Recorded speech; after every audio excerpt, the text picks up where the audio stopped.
dalam thariqah itu pada hakikatnya adalah wilayah mursyid. Walaupun thariqahnya sama, tapi tetap akhirnya kedudukannya di mursyid itu sendiri. Mursyid yang bukan rekayasa, tapi mursyid benar-benar izin dari Allah. Inilah luar biasa. Yang Allah izinkan untuk mengikhtisar. Mengikhtisar apa? Mempermudah, meringkas. Tapi maknanya semuanya terbawa. Ada di beliau. Di Syekh Ahmad Sohibul Wafatajul Arifin. Yang walaupun dulu begitu rinciannya, prosesnya berat bagi murid-murid kadang-kadang, bagi sang salik. Tapi pada zaman yang sebegemerlap ini, Allah kasih juga mursyid yang seluas, yang seagung yang Allah berikan itu. Bisa mengikhtisar.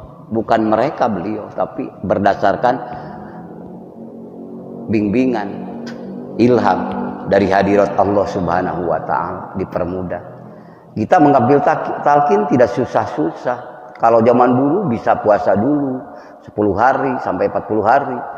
Baru kadang-kadang setelah itu diizinkan berwudu, sholat dulu thariqah, setelah itu kita baru dikasih dikir jahar dulu. Tidak disatukan dengan dikir kopi kalau zaman-zaman dulu. Tapi di zaman beliau sampai sekarang, mudah-mudahan ila yaumil qiyamah, amin. Nah, beliau ikhtisar. Tatkala bapak niat, ibu niat yang benar, memakai cara yang benar, insya Allah benar, maka beliau izinkan ngambil wudu dulu. Kalau sudah niat berhadap-hadap, lalu beliau kasihkan dua-duanya waktu itu juga. Kalau di zaman dulu, zaman Syekh Abdullah Mubarak, mau hataman itu kalau belum mendapatkan hirqah sugro, apalagi belum mendapatkan kesananya hirqah kubro, belum diizinkan hataman. Tapi sekarang tatkala bapak sudah bertalqin, lalu membeli ukudul juman, lalu bapak sudah mengamalkan, diperbolehkan bergabung bersama-sama hataman. Ini yang sangat luar biasa yang beliau kasihkan kepada kita, tinggal menikmati. Mudah-mudahan. Tapi kita tidak terasa kadang-kadang kalau kita lagi lupa. Rasa kita ini seakan-akan diberi yang biasa-biasa saja, padahal prosesnya beliau yang memproses di hadapan Allah untuk menanggung jawab kita, untuk mempermudah kita. Maka luar biasa. Mudah-mudahan terus ruhul qudsi beliau, karomah yang Allah berikan kepada beliau terus menginspirasi kita, menerangi kita selama-lamanya. Amin. Itulah, maka jangan putus robitoh kita kepada beliau. Karena beliau sudah mencapai waliya mursida yang diizinkan oleh Allah mentransfer ruhul qudsi, walaupun sudah beliau mendahului kita secara basariyah dohiriyahnya, tapi hakikat dalam ruhul qudsi tidak tertutup oleh ruang dan waktu. Tinggal kita terus membukakannya. Dengan apa? Ya dengan robito bihaqqi la ilaha illallah. Itu diantaranya ya. Nah, sekarang tatkala beliau sudah mendahului kita, maka kita mudah-mudahan diberi kekuatan mengamalkan, mengamankan, melestarikan. Amin. Oleh karena itu, titik sentral dalam thariqah dengan adanya wakil-wakil talqin beliau yang ada di depan kita, Bapak Kiai Haji Suharto, yang lain-lain, mudah-mudahan diberi kekuatan panjang usianya. Amin. Berkah usianya. Karena kemana lagi? Kalau kita dicampur aduk dengan berbagai pemikiran, itulah inilah, akhirnya tidak sampai-sampai. Maka udah aja, gabungkanlah. Karena apa yang ada di ruh beliau adalah ruhul qudsi yang dititipkan oleh Syekhul Mursyid. Nanti kalau beliau menalkin, itulah udah nyambung terus. Seperti sempati-sempati, seperti indosat-indosat. Dimanapun Anda tidak usah langsung ke Jakarta kalau Anda di Tasikmalaya. Tidak usah ke Jakarta pun juga tidak apa-apa kalau Anda masih di Jombang, Pak Kiai di Jombang. Tatkala di Jombang, beliau menalkin, ya sudah nyambung semuanya. Karena apa? Ada towernya, istilah ilmu internet, sudah nyambung kepada beliau, ya nyambung sampai. Yang mengkualitaskannya mana? Niat Bapak. Karena ruhnya itu walaupun gombong, kata pengarang Sabah, gombong itu dari bambu, walaupun gombong ataupun emas ataupun perak, tapi yang di dalamnya sama semuanya. Apa yang ditanamkan di Nabiullah Nuh alaihissalam, di Nabiullah Ibrahim alaihissalam, di Nabiullah Adam alaihissalam, di Nabiullah Isa alaihissalam, Semuanya minuri habibika dan nur habib kekasih engkau ya Allah. Dari minuri Muhammadin, dari nur Muhammad. Lalu Allah tanamkan di kolbun bapak dan kolbun ibu. Yaitu semuanya sama. Tatkala bapak mengerjakan sekarang, mengamalkan sekarang, sudah bergabung sekarang. Bersama keunuhan, keibrahiman. Bukan dalam arti bapak adalah nabi, bukan maksudnya. Dalam arti nur dan ruhnya. Maka semakin bapak menikmati, semakin bapak mengindahkan itu, semakin merasa bersama dengan para kekasih Allah. Karena tugas bapak umat Muhammad, kuntum khaira ummatin. Karena Muhammad adalah nurun ala nurin, sebaik-baik makhluk, khairul khalqi, sebaik-baik makhluk. Karena apa sebaik-baik makhluk? Karena beliau akan menjadi saksi untuk menjadi saksi kebenaran manusia menghadap pada Allah. Di sisi Allah. Dan bukan beliau sendiri, umatnya saja diizinkan oleh Allah dan diakui oleh para nabi Allah. Bapak yang ada di Masjid Nurul Yakin ini, insya Allah dalam dimensi ruhaninya para anbiya wal mursalin girang gembira. Karena bapak inilah yang akan menjawab kebenaran Ibrahim Khalilullah menyebarkan risalahnya. Karena di tangan bapak dan ibu ini yang akan menjadi bahagia, kegembiraan, sukacita tentang risalah Nabi Nuh alaihissalam. Dari mana coba ayatnya? Dari Quran itu sendiri. Allah berfirman, a'udzubillahi minasyaitonir rajim. Wa kadzalika ja'alnakum ummatan wasatan litakunu syuhada'a 'alan nas. Demikianlah kami telah menjadikan engkau manusia, kamu semua, hei umat Muhammad, untuk menjadi saksi bagi semua manusia. Semua manusia itu termasuk para nabi dan wali. Bahwa Nabi Nuh telah menyampaikan risalah la ilaha, bapak yang menjawab nanti di hadirat Allah. Amin. Nabi Ibrahim bapak juga yang menjawab. Padahal mereka pilihan-pilihan Allah terbaik, dimaksum semua para rasul. Tapi ada keterkaitan penjawaban bapak dan ibu. Karena bapak umat Muhammad, wasaton, umat pilihan, diakui oleh para. Lihat tafsir Ibnu Katsir, tafsir yang lain-lainnya. Itulah kedudukan Nabi Muhammad dan umatnya. Tatkala Nabi Nuh ditanya oleh Allah,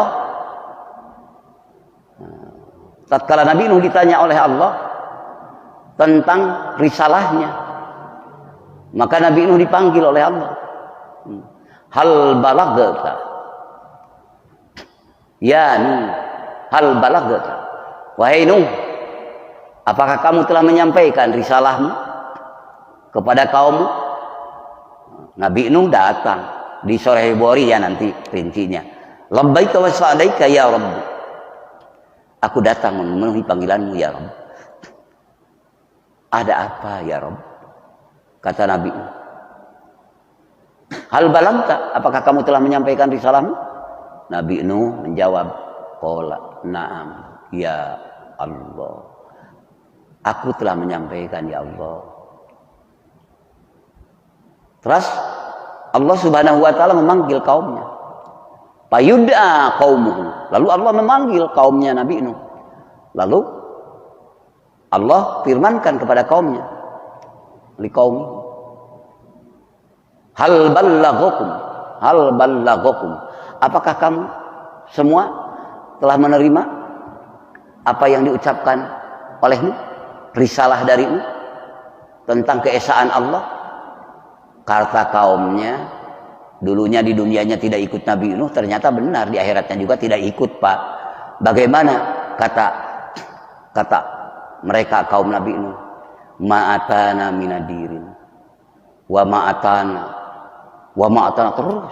Tidak pernah ada ya Allah tentang peringatan dari seorang pun, termasuk dari Nabi Nuh, tidak pernah datang kepada kami. Bohong kan? Padahal Nabi Nuh menyeru sampai kepada anaknya pun juga tidak mau kan? Ya bunayyar kab ma'ana. Wahai anakku, mari kita bersama dalam perahu bahteraku. Yaitu bahtera dohirnya adalah itu yang diciptakan Nabi Nuh, bahtera batinnya adalah la ilaha illallah. Nah itulah, kalau yang di dunia tidak ikut, di akhiratnya pun juga tidak ikut, benar. Akhirnya mengingkari. Lalu Allah menanya lagi kepada Nabi Nuh, ma yashhadulaka, siapa Nuh yang akan menjadi saksi tentang kebenaran engkau menyampaikan risalahmu? Nabi Nuh, bagaimana ucapan Nabi Nuh? Qala Muhammadun wa ummatuhu.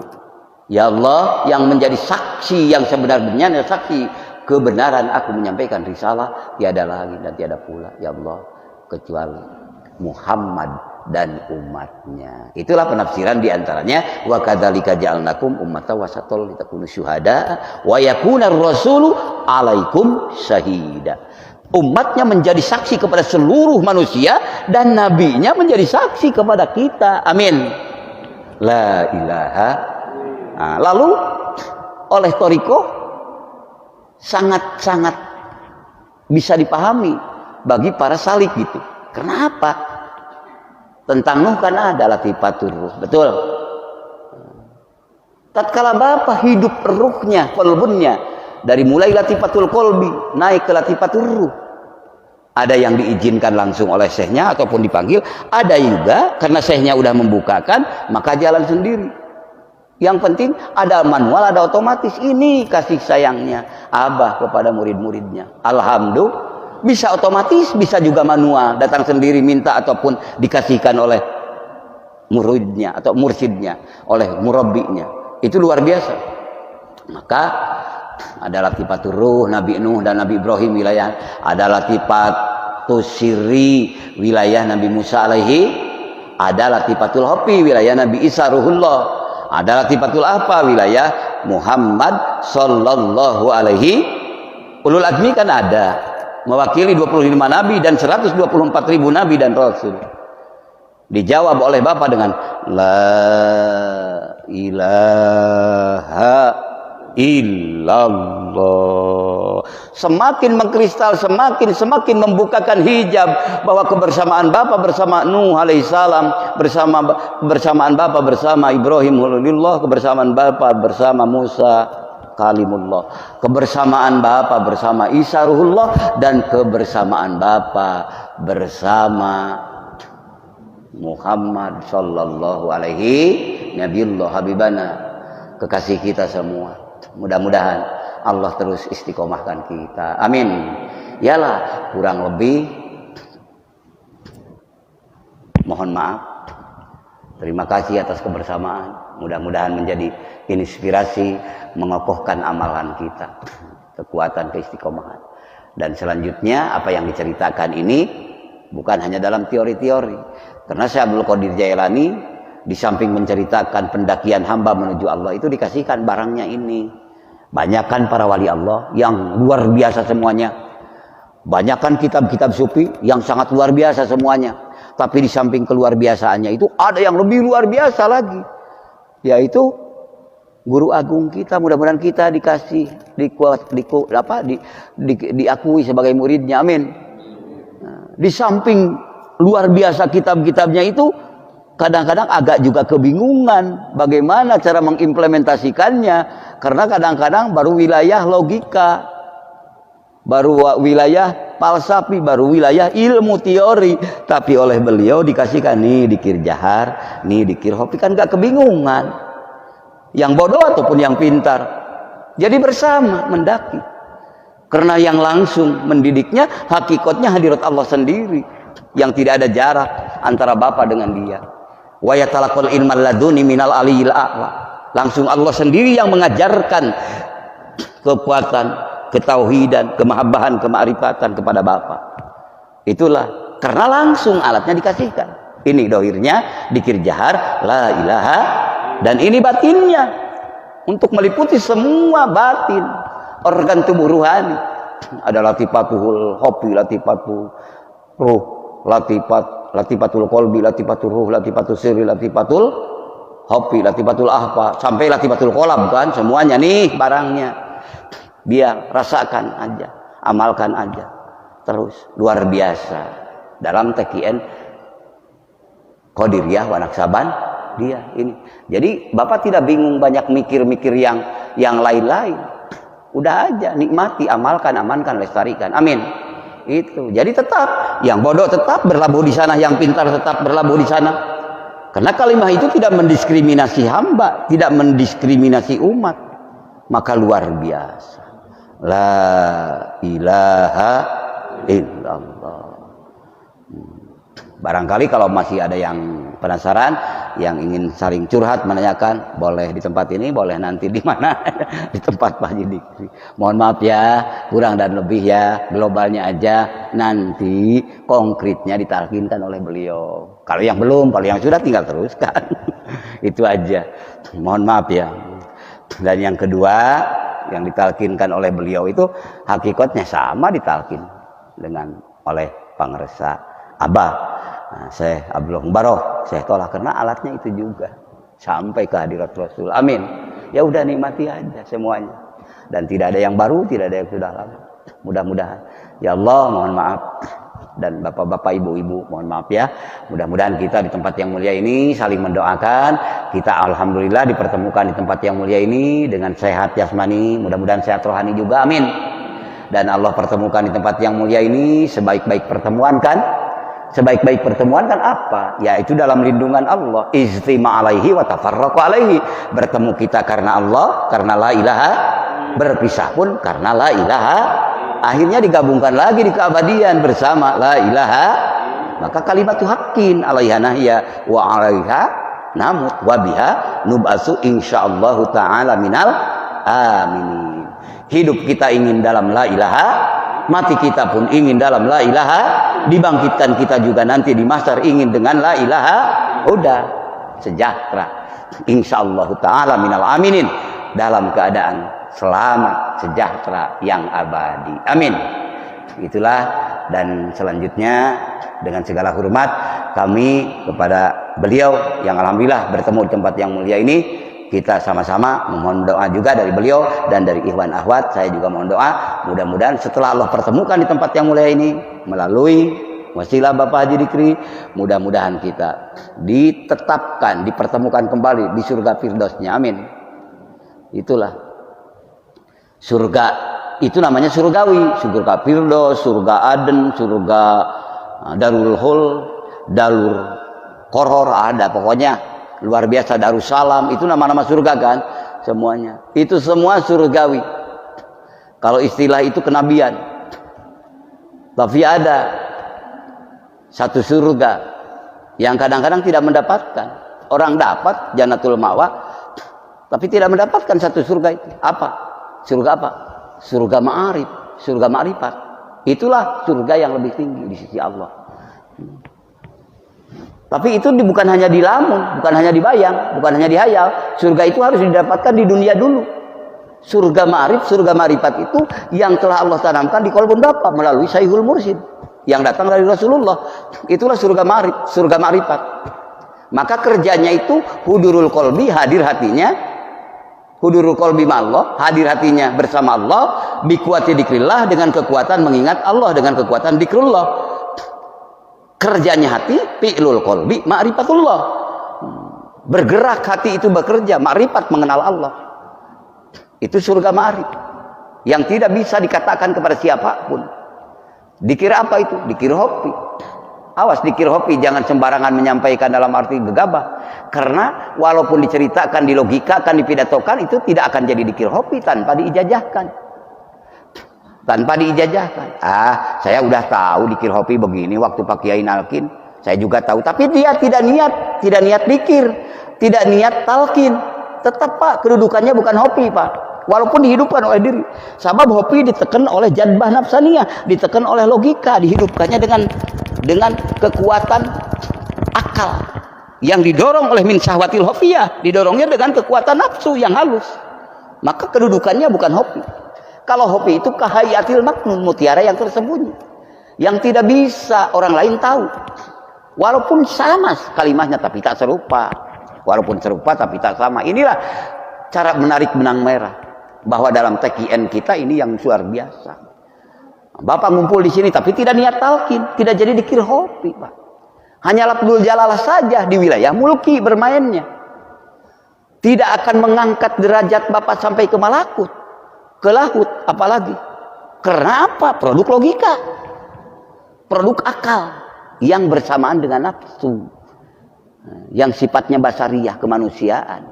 Tapi tatkala Bapak datang sendiri, niat sendiri, kata Imam Maliki, mayati, datang sendiri, tidak didatangkan, benar-benar sungguh-sungguh niat saya mau talqin, yang ditanamkan oleh beliau menjadi dikir hopi. Amin. Kalau sudah menjadi dikir hopi, yartakil abdu ila hadratil qudsi, terangkatlah ingatan Bapak itu, terangkatlah apa yang didiamkan oleh Bapak, yang diduduki oleh Bapak, benda mati ataupun benda hidup, karena mengikuti yang di kolbun itu sampai kepada hadirat Allah Subhanahu wa ta'ala. Itulah kualitas dikir hopi. Mudah-mudahan oleh Allah terus dikasihkan kepada kita semua. Amin. Nah, mohon maaf, terima kasih atas segala perhatian dan saling doakan. Mudah-mudahan kita dipertemukan kembali di surganya Allah dengan keanugerah ridho rahmat ampunan Allah. Hadanallahu wa iyyakum ajmain. Wassalamualaikum warahmatullahi wabarakatuh.